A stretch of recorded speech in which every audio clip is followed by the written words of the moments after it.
What's up y'all, I'm Jay Maculate, and in this video I'll be going over the firmware update that SONICWARE released for the Lofi-12 XT, version 1.5. There are a lot of great improvements in this update, from both a workflow perspective and for sound design. Things like reverse sample playback, some new global effects, slice mode enhancements, and being able to export audio from tracks or patterns. There's a lot to go over, so let's check it out. First, let's go over how to prepare your Lofi-12 XT for the update. To improve the file browsing capabilities, there's a new limit on the number of sample files in a single folder. The limit is 1024 files. So it's a good idea to check the folders on your Lofi-12 XT's SD card and make sure none of them exceed that number of files. So I'll pop out my SD card on the Lofi-12 XT and then use an SD card reader to access the files. On my computer, I can see the Lofi-12 XT's SD card. The sample files need to be stored in the Pool Audio folder, so I'll navigate there by clicking Lofi-12 XT, System, Pool, and then Audio. So you just want to click on each folder in here and make sure none have more than 1024 files. This folder has 1200 files, so I'll split it up by creating folders for each type of sound. And if you're adding new samples, remember that the files have to be 12 kHz or 24 kHz, 16-bit, mono, no longer than 43 seconds, and the file name has to be 64 or less characters. There's also a maximum limit of about 32,000 files on the device. Now that my folders are ready, let's update the device. You have to download the firmware from SONICWARE's website. Once you've got that downloaded, extract the zip file, then drag the lofi12xt.bin file into the root folder on your SD card. After that, you can eject the SD card from your computer. Now insert the SD card into the Lofi-12 XT. Then hold the pad button and power the device on. You'll see this System Boot menu. From here, select System Update. Make sure it shows the most current version, then press OK to install the update.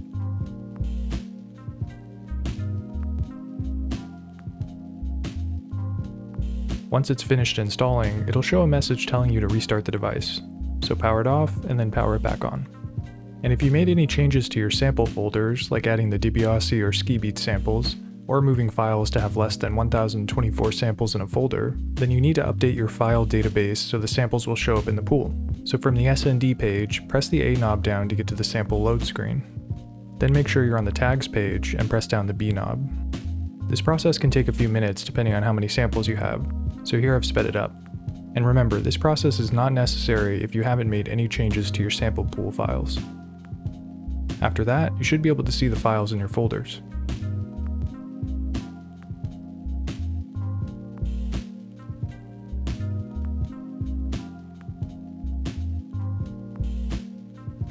So let's get into the new features, starting with the changes on the sound page.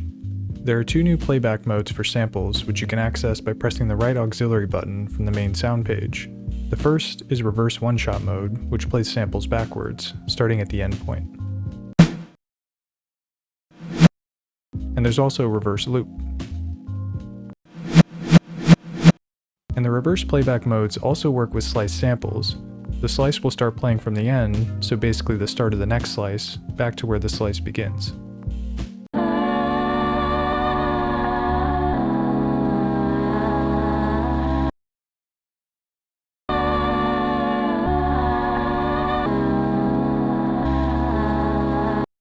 And on the voice page of the sound screen, you can now press the D knob down to bring velocity sensitivity to 0, instead of needing to turn the knob counterclockwise all the way to 0.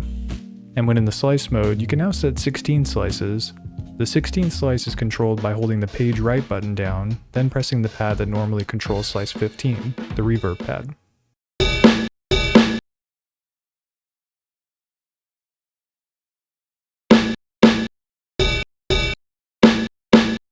Back on the pad screen page, you can turn the B knob to change the parameter edit mode from each to all.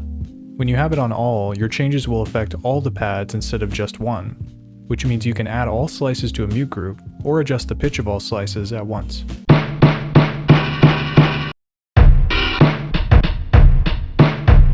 And you can bring it back to each mode if you want to make changes to a single pad.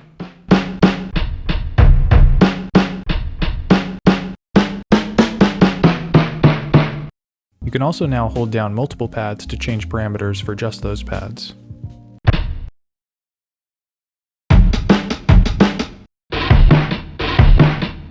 And you can see the new visual feedback update to the user interface.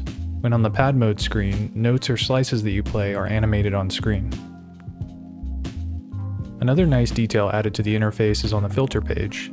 Now there are some numeric indicators to show what frequency bands you're adjusting.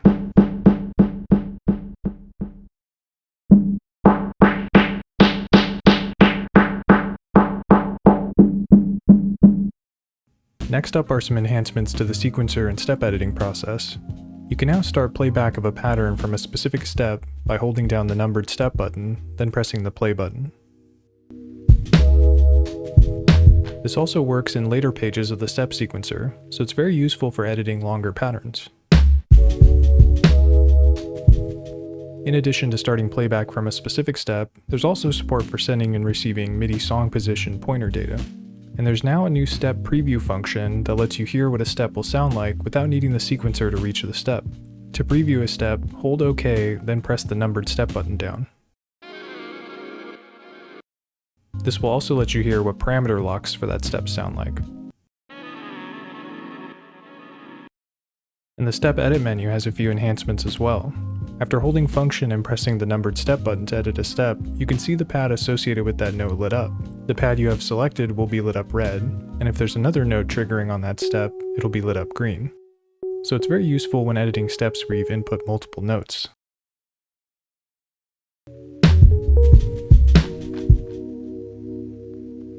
There are some major changes to the master effect page, including new effects. The first change is that the compressor effect has been split into two effects. Now there's the sidechain compressor, and there's also a non-sidechain version. The sidechain version allows you to set source tracks that activate the ducking effect, and target tracks that get ducked when the source plays. A new feature is that you can also now target the line in or USB input to be ducked by the source. Here I'll set the kick drum to duck this high-pitched sample from my phone.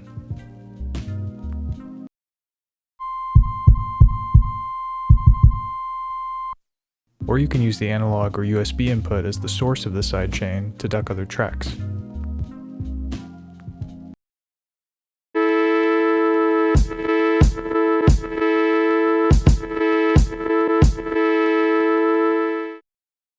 And the non-sidechain version of the compressor works like how it did before, but there's a new gain parameter that you can use to drive the output signal.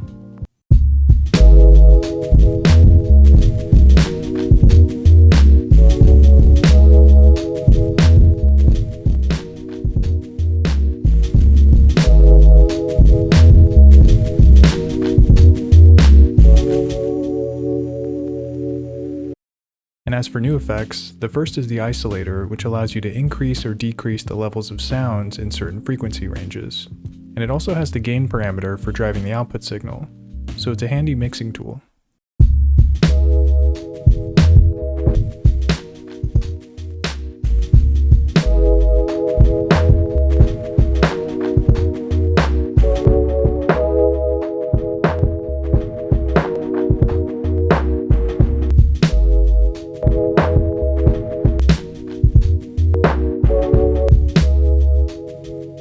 Another new effect is the remix effect, which is a beat repeat effect. The higher you have the repeat value set to, the tighter the loop point is.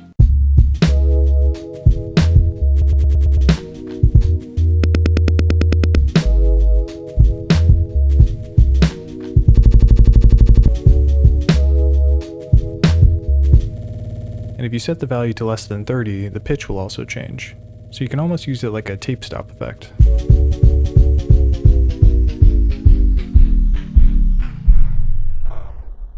The last new effect is the snip loop.